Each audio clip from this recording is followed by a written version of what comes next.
একদম বুঝেছি। ঠিক তখনই রুহি বাইরে বেরিয়ে আসে। মুখ শুকনো, চোখে হালকা ঘুমের ছাপ, লাল গোল লং স্যুট পরা, চুলগুলো খোপা করে বাঁধা, কোনো সাজ নেই, তবুও এক অদ্ভুত শান্ত সৌন্দর্য ছড়াচ্ছে। কৃষ স্থির হয়ে তাকিয়ে থাকে। চোখে মুগ্ধতা আর এক ফোঁটা পাগলামি মিলেমিশে গেছে। কৃষ মনে মনে, আমার বাটারফ্লাই। সে এগিয়ে এসে রুহির হাতটা ধরে বাইকের দিকে নিয়ে যায়। কৃষ, মুখটা এমন বালের মতো করে রেখেছ কেন? হাসো। রুহি মুখ তুলে তাকায়, জোর করে একটু হাসার চেষ্টা করে, কিন্তু হাসিটা আসে না। কৃষ ঠোঁটে আঙুল রাখে, আলতো করে টেনে দেয়। বড় করে হাসো। একটানে ওই কাখোপা খুলে দেয়, কম্পন্ত লম্বা চুল পিঠে ছড়িয়ে পড়ে। কৃষ ক্লিপটা নিজে পকেট নিয়ে বলে, হেবা ঠিক আছে। তারপর বাইকে উঠে ইঞ্জিন চালু করে। কৃষ, বসো। ভালো করে ধরে বসবে। 1 ইঞ্চিও ফাঁক থাকবে না, ক্লিয়ার? রুহি, আস্তে, হ্যাঁ। রুহি ধীরে ধীরে পেছনে বসে, দু হাত কৃষে কাঁধে রাখে। কৃষ, বাটারফ্লাই, এমন না। আমায় পুরো জড়িয়ে ধরো। রুহি ভয়ে আমতা আমতা করে, হাত কাঁপে। কৃষ হঠাৎ তার হাত দুটো টেনে নিয়ে নিজের বুকের ওপর রাখে। রুহির নিঃশ্বাস বন্ধ হয়ে যায়, শরীরটা জমে যায় একেবারে। কৃষ হালকা হাসিতে, এইভাবেই থাকবে। তারপর বাইকটা চালাতে শুরু করে। রাতের হাওয়া উড়ে এসে রুহির গালে লাগে, চুল উড়ে কৃষের মুখে এসে লাগে। রুহির বুকের ভেতর ধুকপুক করছে, মনে হচ্ছে শরীরে কারেন্ট খেলে যাচ্ছে। ও চোখ বন্ধ করে, নিঃশব্দে শুধু অনুভব করে। কৃষের বুকের তাপ, তার নিঃশ্বাসের আওয়াজ, আসছেই পাগলাতে ভালোবাসা। যেটাতে ভয় আছে, আর যেটা থেকে পালানো যায় না। অনেকক্ষণ কেটে যায়, তবুও বাইক থামে না। চারপাশে অন্ধকার, মাঝে মাঝে স্ট্রিট লাইটের হালকা আলো এসে রুহির মুখে পড়ে যায়। ঠান্ডা হাওয়ায় তার হাত কাঁপছে, চুল উড়ে এসে মুখে লাগছে। রুহি ভয়ে আসতে বলে, আমরা কি থামবো না? আসলে আমার একটু ঠান্ডা লাগছে। কৃষ চোখ শুরু করে, মুখে হালকা ব্যঙ্গ, তো তোমার কি মনে হয়?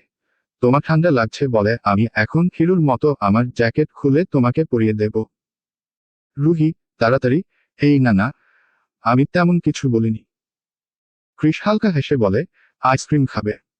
রুহি অবাক হয়ে তাকায়। রুহি, এত রাতে আইসক্রিম? কৃষ, এই কৃষ খান চাইলে সব হয়। আর হ্যাঁ, আমরা কোথাও যাচ্ছি না, সেফ একটু হাওয়া খেতে বেরিয়েছি। রুহি মনে মনে ভাবে, এত রাতে কেউ আবার হাওয়া খেতে বেরোয় নাকি? ওর চোখে বিস্ময়, মুখে অজানা ভয়। ঠিক তখনই কৃষ হঠাৎ ব্রেক মারে। বাইক একদম থেমে যায়। রুহি চমকে ওঠে, প্রায় গিয়ে ধাক্কা মারে কৃষে পিঠে। সামনেই একটা ছোট আইসক্রিমের ভ্যান দাঁড়িয়ে আছে, আলো জ্বলছে, চারপাশ নিস্তব্ধ। রুহি হালকা অবাক হয়ে, আইসক্রিমের গাড়ি। কৃষ বাইকের স্ট্যান্ড নামিয়ে ফোন বের করে। ঠিক তখনই একটা মেসেজ আসে। স্ক্রিনে কারো নাম জ্বলে ওঠে, সে শান্তভাবে রিপ্লাই দেয়, থ্যাঙ্কস। তারপর ফোন পকেট রেখে রুহির দিকে তাকিয়ে বলে, তো খাবে? রুহি কিছুক্ষণ চুপ থেকে মাথা নিচু করে হেসে ফেলে। রুহি, আমার ভালো লাগে। কর্নেত্তো আইসক্রিম। কৃষের ঠোঁটে হালকা হাসি ফুটে ওঠে। সে গাড়ির কাছে গিয়ে দুইটা নিয়ে আসে, রুহির হাতে দেয়। রুহি হাতে নিয়ে একটু থামে, চারপাশে তাকায়। রুহি, আইসক্রিমের মালিক কোথায় গেল? তাকে না জিজ্ঞেস করে খাওয়া ঠিক হবে? কৃষ চোখে দুষ্টু হাসি নিয়ে, তোমায় ভাবতে হবে না, বাটারফ্লাই। তুমি শুধু খাও। রুহি ধীরে ধীরে কর্নেত্তো খুলে খেতে শুরু করে। ঠান্ডা আইসক্রিম ঠোঁটে লাগতেই তার শরীরে হালকা শিরশিরে ঠান্ডা লাগে। রুহি আইসক্রিম খেতে খেতে হালকা করে কৃষের দিকে তাকায়। কিন্তু কৃষ যেভাবে একদৃষ্টিতে তাকিয়ে আছে, তাতে রুহি ভয়ে পেয়ে যায়। রুহি, খাবেন? কৃষ মাথা নেড়ে হ্যাঁ বোঝায়। রুহি নিজের হাতে থাকা আরেকটা আইসক্রিম এগিয়ে দেয়। কৃষ, এটা নয় বাটারফ্লাই, তোমার হাতের যেটা খাচ্ছ, ওটাই চাই। রুহি, এইটা তো অর্ধেক খাওয়া। কৃষ কোনো কথা বলে না, এগিয়ে এসে রুহির কুম ধরে তুলে বাইকে বসিয়ে দেয়। রুহি একদম অবাক, কিছু বুঝে উঠতে পারে না। কৃষ দু হাতের রুহির মুখটা ধরে সামনে টেনে আনে, তারপর রুহির হাত থেকে আইসক্রিমটা নিয়ে আলতো করে ওর ঠোঁটে লাগিয়ে দেয়। রুহি ভয়ে চোখ বন্ধ করে ফেলে, তা মুখ দিয়ে কথা বেরোয় না। কৃষ ঝুঁকে আসে, রুহির ঠোঁটে লেগে থাকা আইসক্রিমের অংশটা নিজের ঠোঁটে নিয়ে নেয়। রুহির শরীর কেঁপে ওঠে, নিঃশ্বাস বন্ধ হয়ে আসে। তারপর ক্রিস হঠাৎ রুহিকে শক্ত করে বুকে টেনে নিয়ে বলে, এইটুকুতেই যদি এত কাঁপো, তাহলে বাকিটা করলে তো ভূমিকম্প তুলবে। রুহি চুপ করে থাকে, শরীর কাঁপছে, ঠোঁট কাঁপছে। ক্রিস তার মাথার পাশে মুখ রেখে গম্ভীর গলায় বলে, ভয়ে পেও না, আমি তো আছি। রুহি কিছু বলে না, শুধু ধীরে ধীরে মাথা নিচু করে, চোখে জল জমে ওঠে। রাতের ঠান্ডা হাওয়ায় বাইক আবার চালু হয়, দুইজনের মধ্যে অদ্ভুত এক নীরবতা ছড়িয়ে পড়ে। রুহির হাত ক্রিসের বুকে শক্ত করে ধরা, আর ক্রিসের চোখে একরাশ পাগলামি, যেখানে ভয়, জেদ আর অনুভূতি একসাথে মিশে গেছে। চলবে।